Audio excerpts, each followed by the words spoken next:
Bu eser, yazar Sibel Özgür tarafından kaleme alınmış olup tüm bölümler telif hakkı ile korunmaktadır. İzinsiz kopyalanamaz, çoğaltılamaz veya kullanılamaz.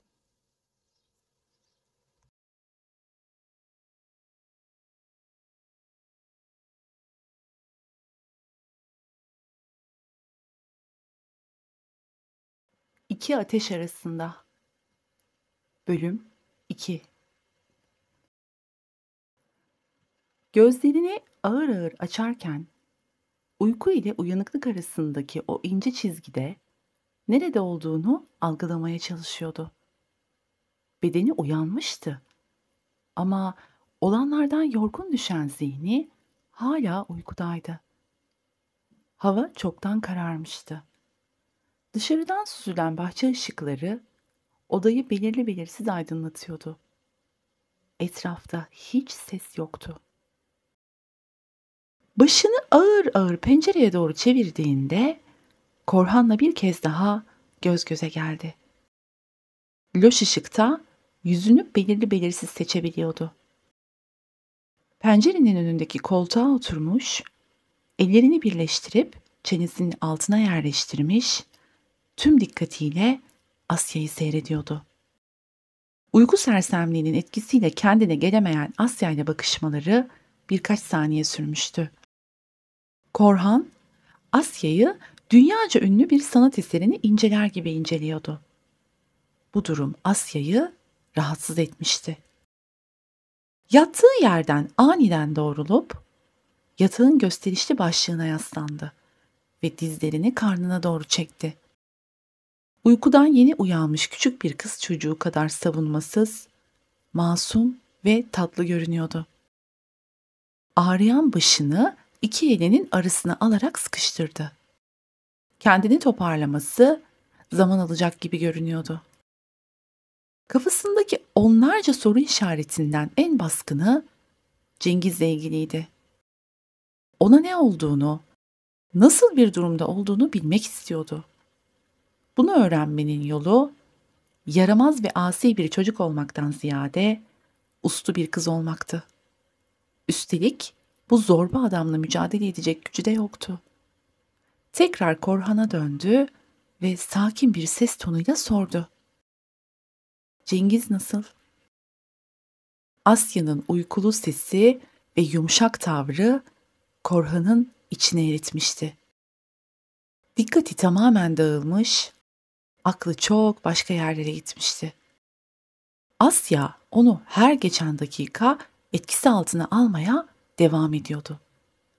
Her ne kadar başka bir adam için endişelenmesi Korhan'ı içten içe çıldırtsa da merakla gözünün içine bakmasına daha fazla dayanamamıştı. Çatışma sırasında ciddi yara almış. Şu an yoğun bakımda. Hayati tehlikesi devam ediyor. Asya yıkılmış, gözlerinden yaşlar dökülmeye başlamıştı. Cengiz'i kaybetmek istemiyordu. Tüm bunların nedeninin şu an için hiçbir önemi yoktu. Onun gibi genç ve hayat dolu bir adam böyle bir sonu hak etmemişti. Korhan ise kalkıp yatağın içinde çaresizce ağlayan Asya'ya sarılmamak için kendini zor tutuyordu. Merhamet duygusunun bu denli kabardığına tanık olmak Korhan'ı epey şaşırtmıştı. Asya oldukça ikna edici nitelikteki sakin ses tonuyla ve yalvarır gibi bakışlarıyla devam etti. Onu görmek istiyorum. Korhan bir ebeveyn edasıyla cevap verdi. Şu an göremezsin. Bu son derece tehlikeli olur. Ortalık sakinleşene kadar güvenli alanda kalmalısın. Güvenli alan neresiydi? Bir beladan kaçmak için başka bir belanın içine girmek ne kadar güvenli olabilirdi? Yağmurdan kaçarken doluya tutunmak dedikleri bu olsa gerekti. Ve Asya'nın içinde bulunduğu durum şu an tam da buydu. Belki de Korhan haklıydı. Burası şu an Asya için en güvenli yer olabilirdi. Cengiz'in hayatına girmenin ne kadar yanlış bir karar olduğunu şimdi çok daha iyi idrak edebiliyordu. Fakat henüz anlayamadığı başka bir şey daha vardı. Korhan, Cengiz'den çok daha derin, sapkın ve ölümcül bir tehlikeydi. Bunu bilseydi, muhtemelen oradan ardına bakmadan kaçmanın bir yolunu mutlaka bulurdu. Kendi halinde sakin bir hayat yaşarken birdenbire hayatına takım elbiseli adamlar, silahlar ve çatışmalar girmişti. Bu durum Asya için çok fazlaydı. O küçük yaşlarından beri cello çalan, dans eden, sanata düşkün ve mistik bir karakterdi. Her zaman kendi halindeydi. Hayatı konfor ve rahatlık üzerine kuruluydu. Adeta hayattan keyif almak için yaratılmıştı. Karmaşa ve kaosa çok yabancıydı. Ama o neredeyse 3 yıldır Cengiz'le birlikte bu hayatın içindeydi. İşlerin bu noktaya nasıl geldiğini bile anlayamamıştı. Ama buradan dönüş olmadığının da farkındaydı. Yapılacak hiçbir şey yoktu. Burada bu adamın evinde kalıp onun Cengiz'le ilgili getireceği haberleri beklemek en doğrusu gibi görünüyordu. Asya'nın Cengiz için bu kadar üzülmesi Korhan'ı giderek çileden çıkarıyor, hisleri tehlikeli bir hal almaya başlıyordu. Sana bir zarar gelmesine izin veremem Asya. Asya şaşkınlıktan açılmış gözlerini Korhan'a çevirdi. Adımı nereden biliyorsun? Bu soru Korhan'ın yüzünde bir tebessüm yaratmıştı. Asya hakkında adından çok daha fazlasını biliyordu. Asya ilk kez o koridorda karşılaştıklarını düşünse de aslında çok daha öncesi vardı. Korhan onu ilk kez Cengiz'le nişanlandığı gece görmüştü ve o andan itibaren aklından çıkaramamıştı. Her gün biraz daha güçlü bir merak ve tutkuyla ona çekilmişti. Bu öyle bir tutkuydu ki belki de dünyadaki hiçbir şeyi onu istediği kadar istememişti. Uzun boyu, beline kadar inen siyah saçları, esmer teni ve egzotik vücut hatları Korhan'ı çılgına çevirmişti. Başka biri tarafından sevilmek ya da beğenilmek umrunda değil gibiydi. Bir şeymiş gibi görünme çabası yoktu. Kendinden emin, oturaklı ve sakindi. Tıpkı küçük bir kız çocuğu kadar doğal, aynı zamanda bir tanrıça kadar baştan çıkarıcıydı. Ama bunun farkında olmayacak kadar da saf görünüyordu. İnsanların üzerinde mistik bir etki bırakıyordu. Bir insanın onunla tanıştıktan sonra hayatıyla ilgili birçok sorgulamaya girmesi kaçınılmazdı. Asya'nın ruhunun görünmeyen bir tarafı vardı ve bu taraf tehlike, acımasızlık ve ahlaksızlık doluydu. Kendisi bile bunun farkında değildi. Ama Korhan bunu görebiliyordu. İnsan onun yanında hem rahat hem de tedirgin olabilirdi ve bu durum onu daha da çekici yapıyordu. Bütün duyulara birden hitap edebilen, kalpten önce ruhu fetheden sıra dışı bir kadındı. Bir yandan Korhan'ın en karanlık arzularını uyandırırken, diğer yandan yasak olması Korhan'ı daha da hırslandırmıştı. Onun en bastırılmış ve henüz yaşanmamış zevklerini tetikliyordu. Korhan ne pahasına olursa olsun ona sahip olmayı kafasına çoktan koymuştu. Ve o bir şey isterse mutlaka sahip olurdu. Bu onun doğasında vardı. Asya onun için kazanılması gereken bir ödül, diğer erkeklerden uzaklaştırılması gereken bir hazineydi. Bugüne kadar kimsenin elde edemediği ve çok derinlerde yatan bir hazine. Aylardır aklından çıkaramadığı kadın şu an onun evinde, onun himayesi altındaydı. Elini uzatsa dokunabilecek kadar yakın ama hala yıldızlar kadar uzaktı. Niyeti onun zihnine, kalbine ve ruhuna bir zehir gibi yavaş yavaş sızmak ve kendini oraya hapsetmekti. Bunun ne derece tehlikeli bir oyun olduğu ise şimdilik umurunda bile değildi. İstediği tek şey, ona sahip olan tek erkek olmanın yanında onun da kendisine bağımlı hale gelmesiydi. Bu elbette sandığı kadar kolay olmayacaktı. Çünkü Asya onun bugüne kadar tanıdığı hiç kimseye benzemiyordu. Onu gücüyle, parasıyla, kusursuz görüntüsüyle ya da sahip olduğu herhangi başka bir şeyle etkileyip kendine bağımlı hale getirmesi mümkün değildi. Tüm bu sayılanlar bu amaç için oldukça sığ kalıyordu. Ama öyle bir şey vardı ki bu belki de var olan bütün duyguların üzerinde çok daha kuvvetli bir şeydi. En derinlerimizde bir yerlerde uyuyan hayvani haz dürtüsü. Sorusuna hala cevap alamayan Asya, bu adamı normal yollarla konuşturmanın mümkün olmadığını anlamış ve bu duruma yavaş yavaş alışmaya başlamıştı. Sorduğu tüm sorular havada kalıyor. Korhan canı neye isterse ona cevap veriyordu. Kontrolü elinde tutmaya bu kadar alışkın ve bir o kadar da ketum bir adamla sağlıklı bir iletişim kurmak neredeyse imkansızdı. Onun ne yapmaya çalıştığını anlaması zaman alacağı benziyordu. Ama şu an buna kafa yoracak durumda değildi. Tek derdi Cengiz'den iyi bir haber almaktı. Korhan'la onun anladığı dilden konuşmaya karar vermişti. Neden yaptılar bunu ona? Asya, Korhan'ın iletişim kanalına girmeye başlamıştı. Gerçeği öğrenmenin tek yolu oyunu onun kurallarına göre oynamaktı. Bu, yakın gelecekte aralarında geçecek olan bütün tehlikeli oyunların belki de ilkiydi. Kendini bildi bileli bu ortamların içinde olan ve böyle bir olay karşısında bile soğukkanlılığını koruyabilen Korhan, tecrübesini konuşturmaya başlamıştı. Bu alemde işler böyle yürür Asya. Güçlü insanların bir sürü düşmanı vardır. Bunu yapanın kim olduğu belli değil ama herkes olabilir. Yakında öğreniriz.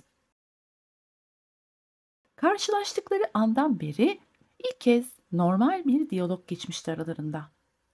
Korhan Asya ile kızıyla konuşan bir baba edasıyla konuşmaya başlamıştı. Ses tonu olgun ve tecrübeli, bakışları merhamet doluydu. Asya bu adamın kendisine neden bu kadar itinalı davrandığına bir türlü anlam veremiyordu. Kendini akışa bırakmaktan başka çaresi kalmamıştı. Gerçeği ne pahasına olursa olsun öğrenmeli ve bir an önce bu zorbanın elinden kurtulmalıydı.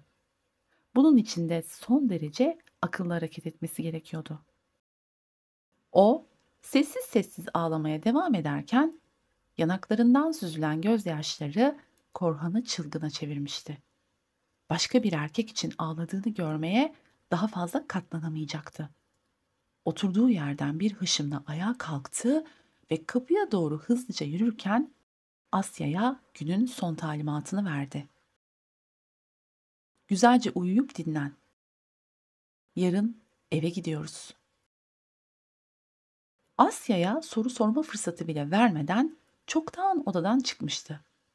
Asya şaşkın bakışlarını çıkarken Korhan'ın kapattığı kapıdan alamıyordu. Eve gidiyoruz. Ne demekti? Hangi ev? Kimin evi?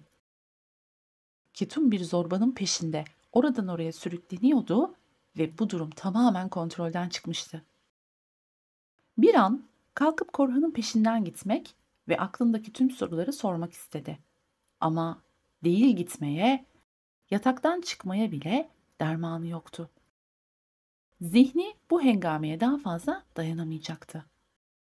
Oturduğu yerden tekrar yatağın içine doğru kaydı ve gözlerini kapatıp kendini uykunun kollarına bıraktı. Sıcak yaz havası yerini yavaş yavaş sonbahara bırakmaya hazırlanırken doğada da bir değişim telaşı başlamıştı. Yapraklar renk değiştirip dökülüyor, hafif esen sabah rüzgarında oradan oraya savruluyordu. Asya ağır uykusundan yavaşça uyanıp gözlerini aralarken pencereden içeriye sızan yeni doğmuş güneş ışıklarına birkaç dakika boyunca boş gözlerle baktı. Bilmediği bir evde, hiç tanımadığı bir adamın himayesi altında başına nelerin geleceğini hiç bilmediği bir geleceğe doğru tıpkı dalından kopan o yapraklar gibi savruluyordu. Sabahın erken bir saati olmasına rağmen dışarıda çoktan uyanıp işinin başına geçen çalışanların telaşlı uğultuları duyuluyordu. Artık Asya için yataktan çıkma vakti gelmişti. Yattığı yerden ağır ağır doğruldu. Dünden beri üzerinden çıkarmadığı elbisesi artık ihtişamını yitirmişti. Yataktan çıktığında ilk iş odanın köşesindeki büyük boy aynasında kendini incelemek oldu.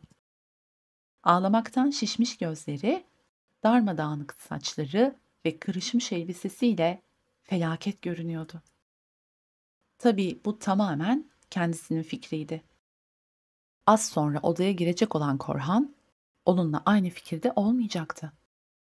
Onun en doğal, en kötü halini görmenin bile en ufak bir soğuma belirtisi yaratmayacağına şahit olmak onu bir hayli şaşırtacaktı. Asya'nın duş almaya, kıyafetini değiştirmeye ve sert bir kahveye şiddetle ihtiyacı vardı. Dışarıdan gelen sesler gittikçe yükseliyordu. Merakla pencereye doğru yürüdü ve perdenin arkasından olanları izlemeye koyuldu. Asya'nın kaldığı oda evin geniş kapısının olduğu geniş ön bahçeye bakıyordu.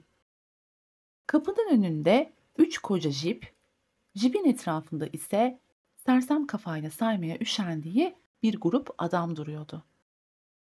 Asya nasıl bir adam tarafından alıkonduğunu daha iyi idrak etmeye başlamıştı.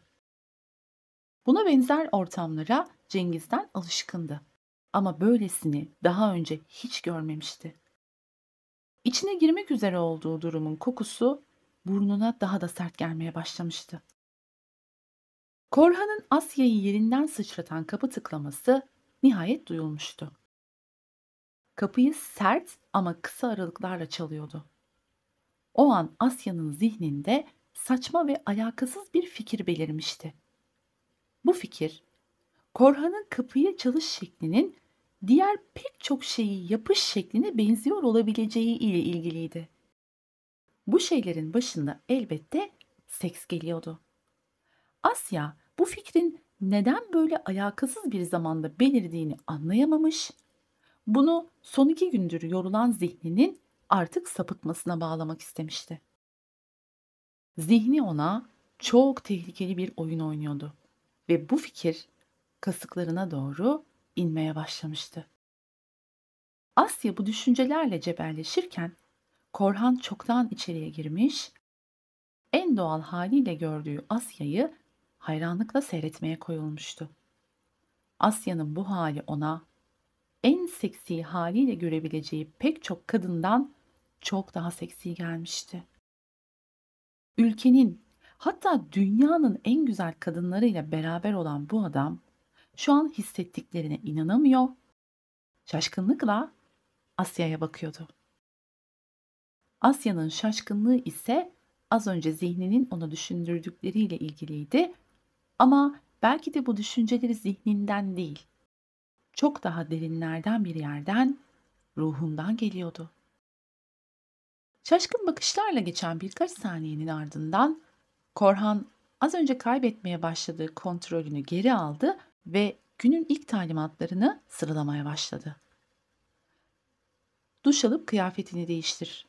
Senin için aldırdığım kıyafetleri birazdan getirecekler. Onları giyersin. Daha sonra aşağıya in. Kahvaltıdan sonra yola çıkacağız. Bu küstah, zorba ve bir o kadar da etkili bir emirdi. Asya içinde bulunduğu ruh halinin de etkisiyle daha fazla dayanamamıştı. Arkasında dönüp odadan çıkmak üzere olan Korhan'a sakin bir ses tonuyla çıkıştı. Ben senin askerin değilim. Bana emir veremezsin.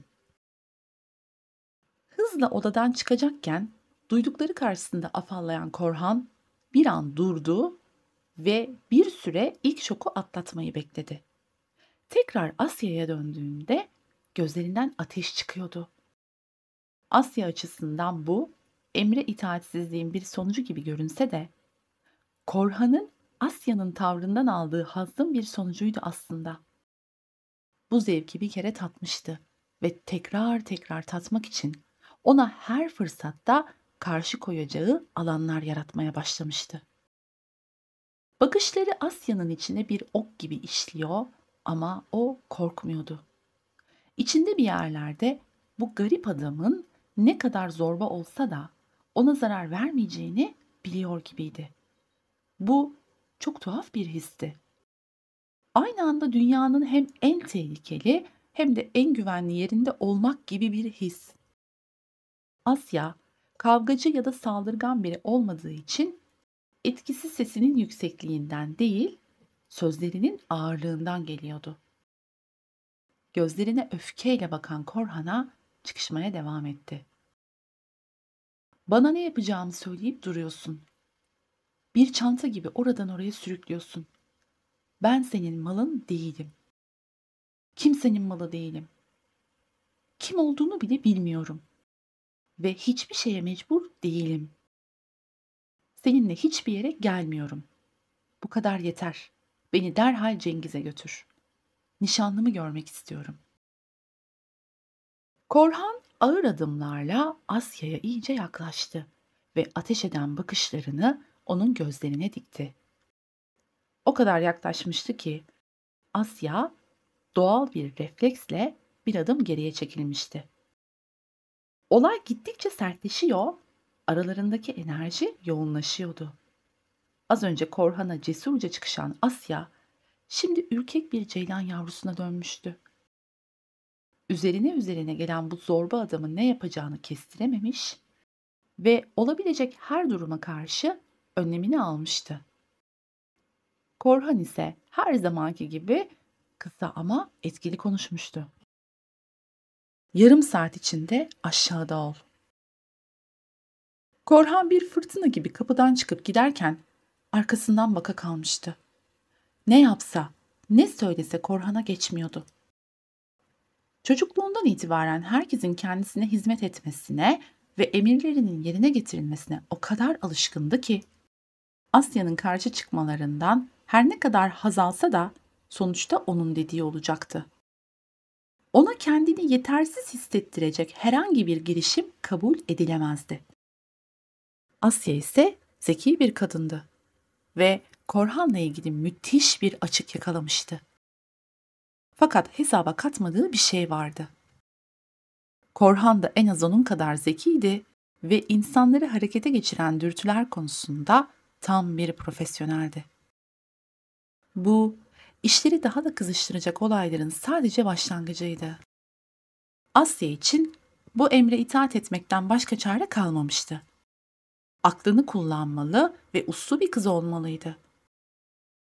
Banyo kapısı olduğunu tahmin ettiği kapıya doğru yönelirken odanın kapısı çaldı. Gelen 15 yaşlarında çekingen ve oldukça güzel bir kızdı. Evin en küçük çalışanlarından biriydi.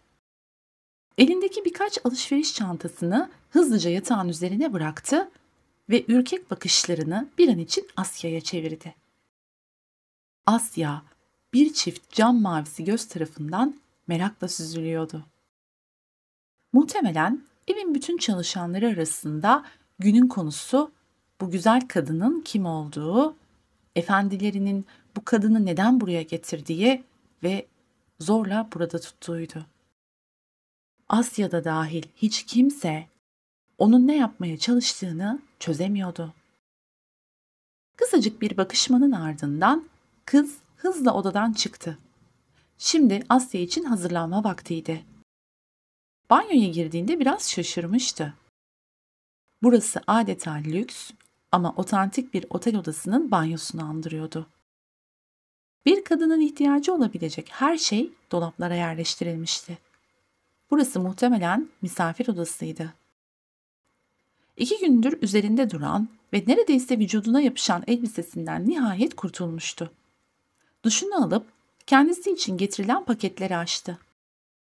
İçinden çıkanlar Asya'yı bir kez daha şaşırtmıştı. Paketten ilk çıkan mürdüm rengi dantelli iç çamaşırıydı. Bu renk Asya'nın iç çamaşırı zevkine oldukça yakındı ama elbette Korhan'ın bunu bilmesine imkan yoktu. En azından Asya böyle düşünüyordu.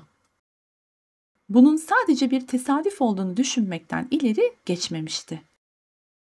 İç çamaşırlarını giyip aynaya baktı.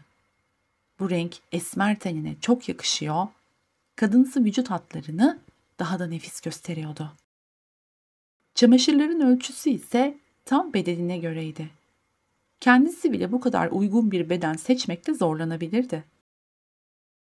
Sıra elbiseye gelmişti. Üzerinden çıkardığı elbiseye benzer modeldeydi ama rengi ve deseni daha farklıydı. Boyundan bağlamalı, uzun, krem mavi karışımı desenliydi. Göğüs kısmı üzerine tam oturmuştu ve oldukça seksi görünüyordu. Aşağılara indikçe bollaşan elbise adeta onun için özel dikilmiş gibiydi. Bu uyum Asya'yı şaşırtmıştı.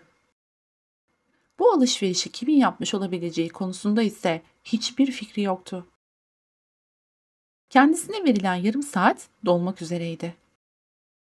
Diğer hazırlıklarını da tamamladıktan sonra aşağı inmek üzere odadan ayrıldı. Ağır ağır indiği merdivenlerin sonuna geldiğinde Korhan'ı gördü. Tam karşıdaki büyük yemek masasında tüm ciddiyetiyle kahvaltısını ediyordu.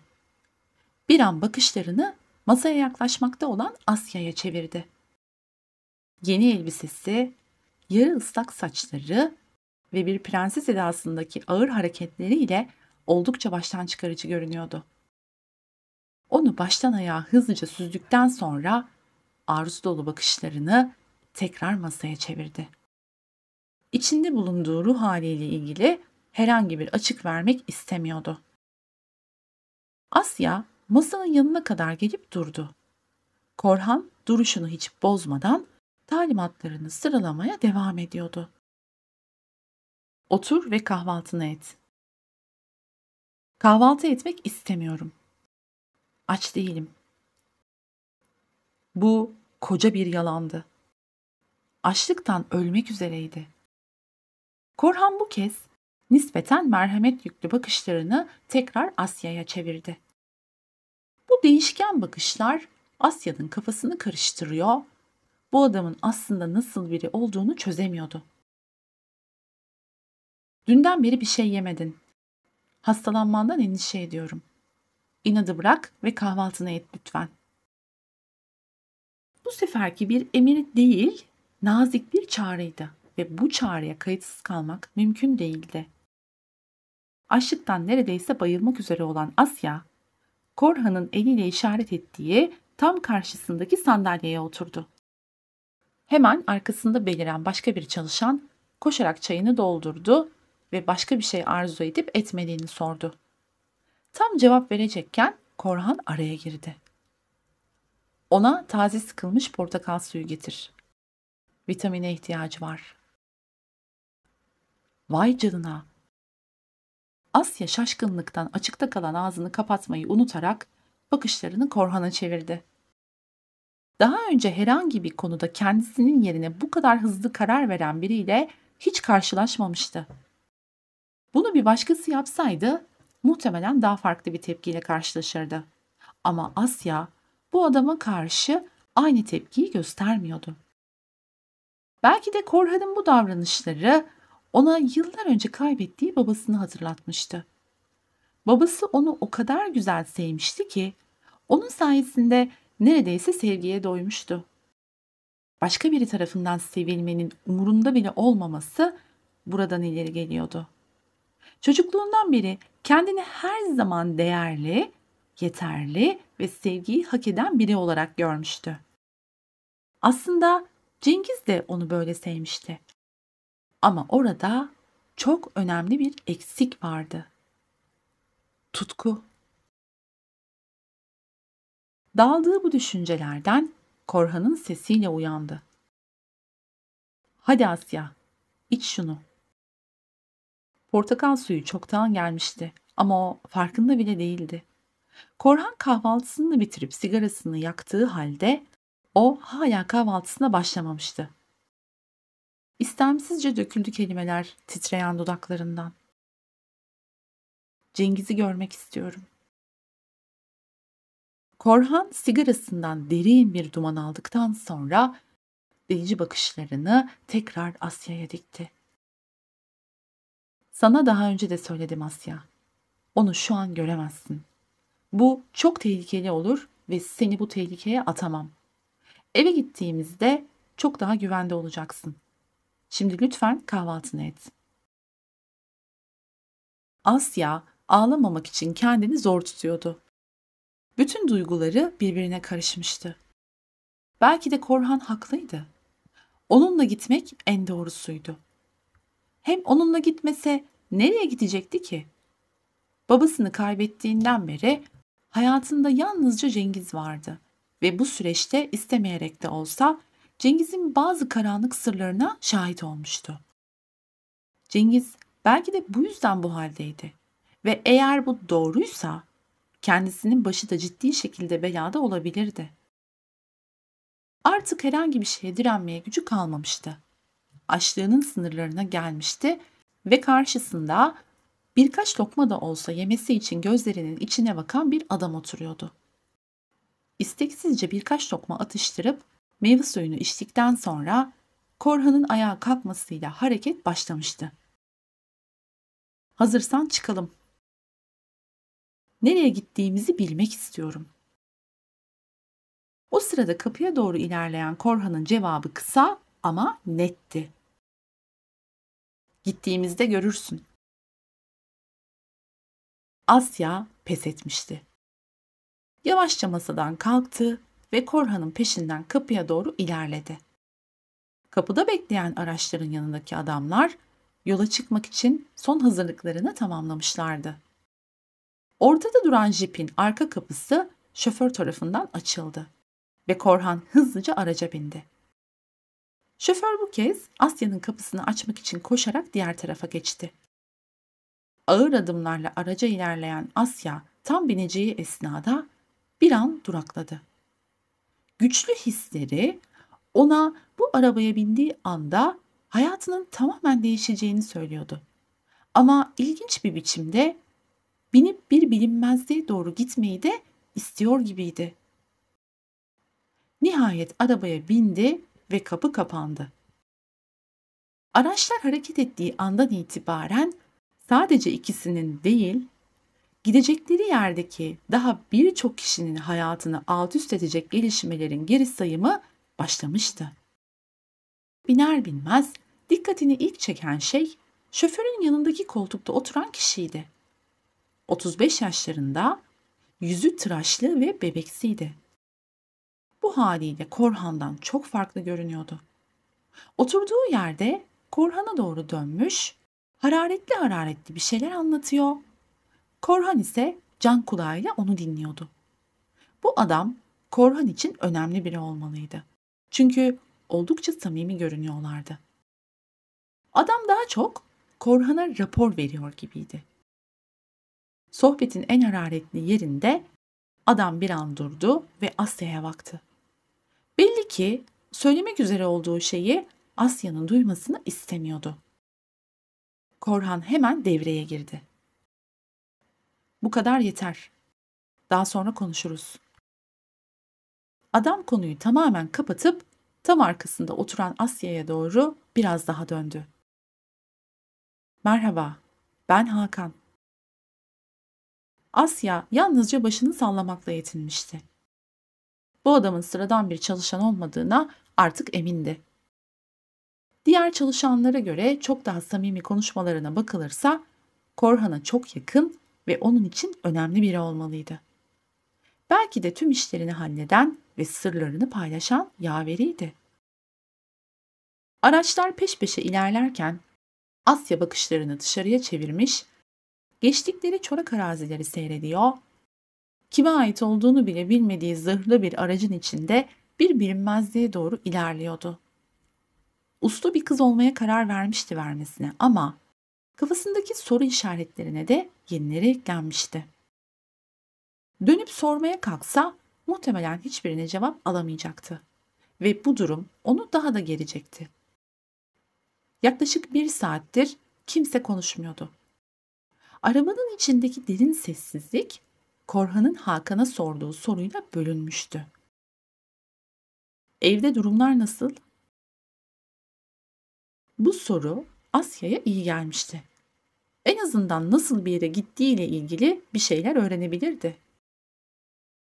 Evde her şey yolunda. Peyzaj için gelenlerle Aylin ilgileniyor. Kafasını dağıtmak için iyi bir fikir olabileceği konusunda haklıydın. Tarık abi de sen gittiğinden beri evde. İşleri evden yürütüyor. Aylin, Tarık. Acaba kimdi bunlar? Asya kafasında olası senaryolar üretmeye çoktan başlamıştı. Mesela Aylin herkes olabilirdi. Karısı, sevgilisi, kapatması. Belki onu da Asya gibi alıkoymuştu. Hatta bir haremi bile olabilirdi. Peki ya Tarık abi kimdi? O da muhtemelen abisi olmalıydı. Belki de pis işlerini beraber yürüttüğü bir ortağıydı. Kafasındaki deli sorulara bir de bunlar eklenince zaten yorgun olan zihni iflas edecek noktaya gelmişti. Nasıl olsa bu kaçınılmaz yolun sonunda her şeyi öğrenecekti. Şimdi yapmak istediği tek şey uyumaktı ve beşik gibi tatlı tatlı sallanan arabanın içinde kendini uykuya bıraktı. Asya'nın en savunmasız ve en doğal halinde olduğu uykudayken Korhan onu seyrediyordu. Yüzünün bir kısmına düşen siyah saçları, hafif aralık dudaklarını, her an açılacakmış gibi görünen gözlerinin arasından fırlayan ipek gibi uzun kirpiklerini dikkatlice inceledi. Bu haliyle Korhan'ı çılgına çeviriyordu. Bir yandan da Asya'nın aniden gözlerini açıp onu kendisini seyrederken yakalamasından korkmanın verdiği heyecanı yaşıyor, dudaklarına yapışmamak için kendini zor tutuyordu. Bu durum, iradesine sahip çıkma konusunda oldukça iyi olan Korhan için fazla zorlayıcıydı.